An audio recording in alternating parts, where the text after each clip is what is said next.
Texas signee CJ Baxter here with Adam Gorney. I'm just talking pretty much everything here on Media Day, but let's talk about what was going down the stretch here. We talked about over there a little bit. Definitely. Texas, Florida State, in your mind, how it all played out and everything, how it came down to Texas being the right spot. Yeah, like I said over there, I'd be lying if I didn't say I didn't consider Florida State at all, that it wasn't in the back of my head about flipping.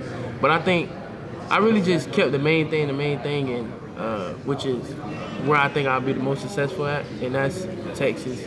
Honestly, with Coach Choice and Coach Sark and Coach Flood, and just how much they poured into me, how they just stayed genuine throughout the whole process. That's what really won me over. I was told by somebody that if Shard Choice was there, you were no doubt. Was that sort of how it played out, or was it really still hard down the stretch? Like I said, I don't really.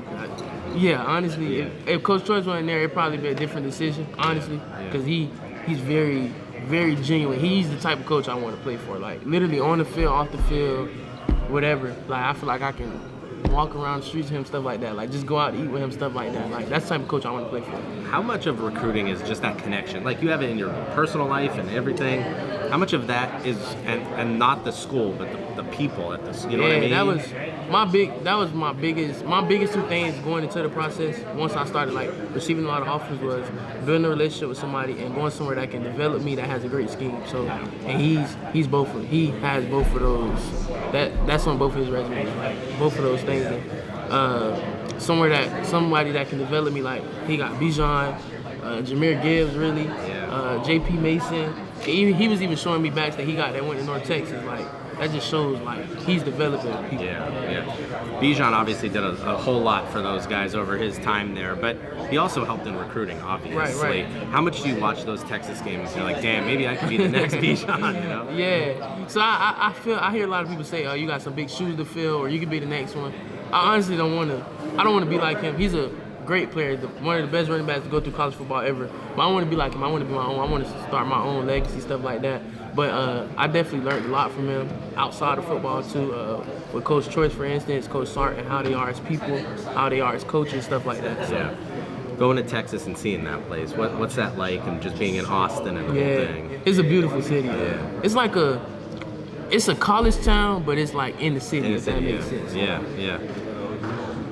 Go down the stretch. And people want to know, because you took the visit to Florida State, obviously important. What was the feeling with them that you grew up liking them and stuff, but also that was also a decent fit too? You know? Yeah.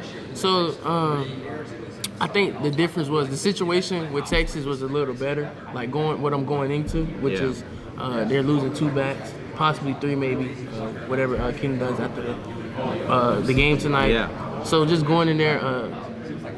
Being an instant impact, stuff like that. I feel like with Florida State, they have a lot of backs right now that's returning and stuff like that, which I don't have no problem competing, but I just feel like the situation was better at Texas. When you told the coaches, how hard was it to hit that and talk to them about it? Because obviously there's some relationships built. My dad always told me, like, you gotta learn how to tell people no. So it was definitely hard to do. I told somebody the other day, it's like telling the coach no that you can't come to school is like breaking up with your girlfriend. Like, it's hard to do. So. Yeah. Usually they break up with me. So. How excited are you for the future, though? You said, stepping into a situation that seems to be ready for you, you know? Yeah, I'm extremely excited. You know, I was just talking to a couple reporters. I report to school in exactly a week. I report to school next Thursday, so it's all going like this. It really hasn't hit me yet. A lot of people say it probably won't hit me till the day before or even when I get there, but I'm definitely excited. I'm ready to get to work, have fun, compete, and just enjoy my time there. This time last year, and we talked about this, I stopped over at a workout of yours.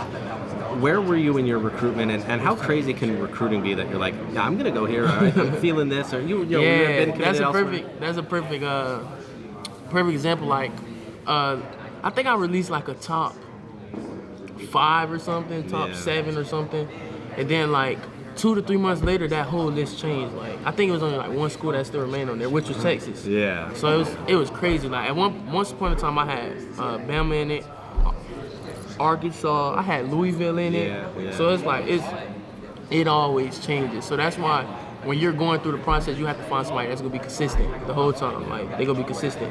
So that's what it was. Looking back now, you feel maybe you've grown up a little bit now that you've signed. Yeah. How silly are top 5s and top 7s and everything? I honestly wish I never released them. I honestly feel like I didn't never release them because it's just. Yeah. I feel like it's more of a media thing. Right, sure. It just grabs people's attention. Absolutely, absolutely. Again, that's Texas signee CJ Baxter here with Adam Gorney.